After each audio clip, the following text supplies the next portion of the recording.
Welcome. This is the Cisco CCNA ENSA, also known as the Enterprise Networking Security and Automation course. This course focuses on the CCNA version 7 curriculum. This is course 3 of 3. Module 13, Virtualization. So we're going to be looking at cloud, virtualization, SDNs, virtual network infrastructure, and we're going to end it with our controllers. So let's jump right on in about cloud technology. First of all, data centers, we have to understand what SSA, PSAs, and IaaSs are. We also need to understand the difference between a type 1 and type 2 hypervisor. Alright, so jumping in, we have our overall cloud environment, and the cloud will provide a way for us to identify and address certain management issues, such as enabling access to organizational data anywhere, anytime. It also allows for streamlining the organization's IT operations. Thus, you can only subscribe to the services you need, being able to save money. Eliminate or reduce the need for on-site staff. I wouldn't say eliminate, but definitely reduce. Sometimes, if you're doing infrastructure as a service, maybe offloading your routing capability off of a extremely expensive router onto a cheaper one, sure. Definitely being able to reduce management and overall costs of technology.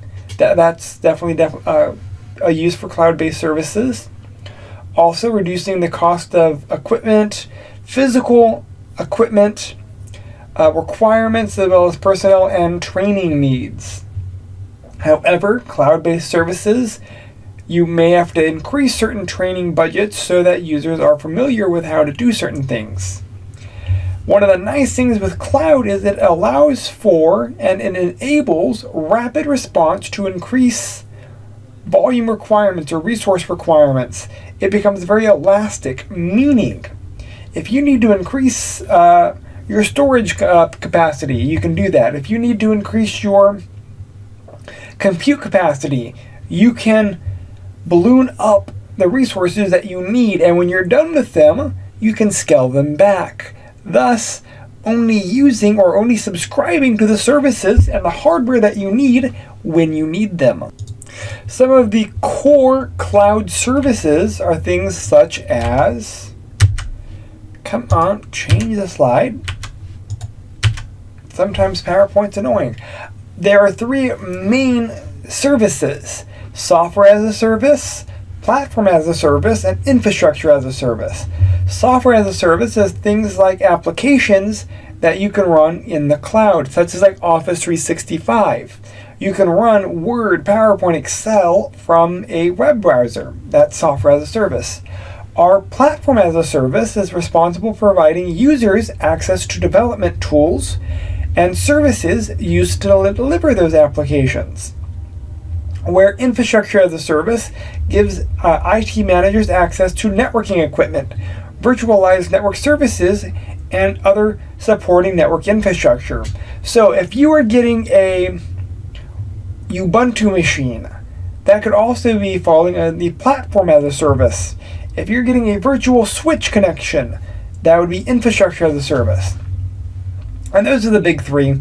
There are way more services out there. There's IT services as a service, there's ransomware as a service, there's disaster recovery as a service. There's a lot of as a service, but those are the big 3 that are expected to be tested on. When we're talking cloud models, this is going to be how the clouds are going to function. There are 4 main types: public, private, hybrid, and community.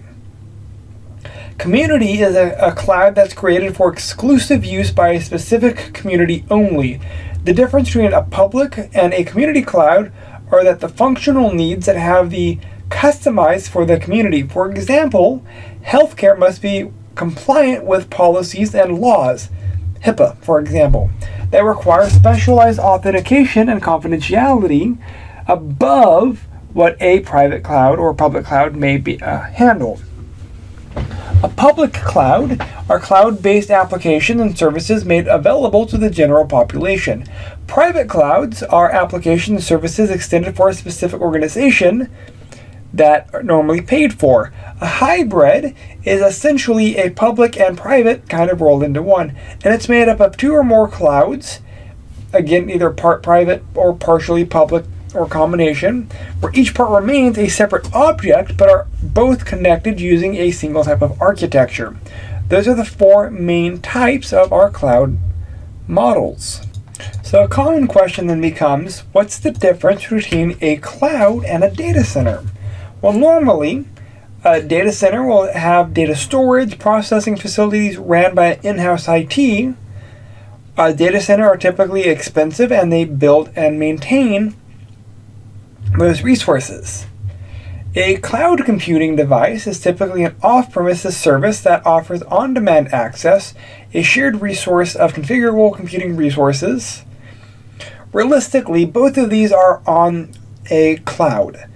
A data center provides servers, provides backup, provides internet, but the compute requirements are not there.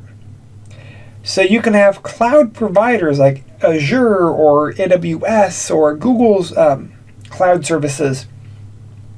They have the additional resources that they can grow or scale to the individuals that subscribe to those services. If you do your own cloud, you're limited by the resources that you have. You can't balloon above the resources that you have, where with traditional cloud computing, the main providers, again, Azure, AWS, or Google's cloud services, they have additional resources that they can essentially lease you. Data centers are physical facilities. Cloud computing, realistically, are also located in a data center. It's just you're not the one managing them, someone else is. So moving on, we have our virtualization. The term cloud computing and virtualization often are used interchangeably. They're not the same at all. Virtualization is the foundation of cloud computing, but that doesn't mean that they are identical. Virtualization separates the operating system from the hardware and thus allows various providers to offer like virtual services. Essentially, it's software running on top of other software. That's the purpose of virtualization. So here we can have 4, 8, dozen servers. And before, they used to be individual servers, physical machines. However, with server virtualization, we can have one physical server or two physical servers running a hypervisor. Hypervisor is the software or the firmware that allows us to put virtualized servers on top of them. So here we have two servers running a hypervisor, and inside that hypervisor they're virtualizing 4 machines each. So here we have 2 physical servers acting like 8 servers. Now there are different levels of virtualization also. Also, you can nest virtualization, so you can have a hypervisor that allows you to install another hypervisor that allows you to nest another hypervisor, and each one of them could be virtualizing machines. However, all of them have a very finite amount of resources. The physical resources you don't get to escape from. If you only have 8 gigs of RAM, you only have 8 gigs of RAM. It's just, it is what it is. Advantages of virtualization: normally less equipment, less energy, less space. However, the server that you do purchase need to have enough resources to run all of the virtualized servers. That means you have to also include for faster servers. You're also going to have to account for server uptime as well as disaster recoverability. We have an abstract layer that allows us to understand how the software is supposed to function.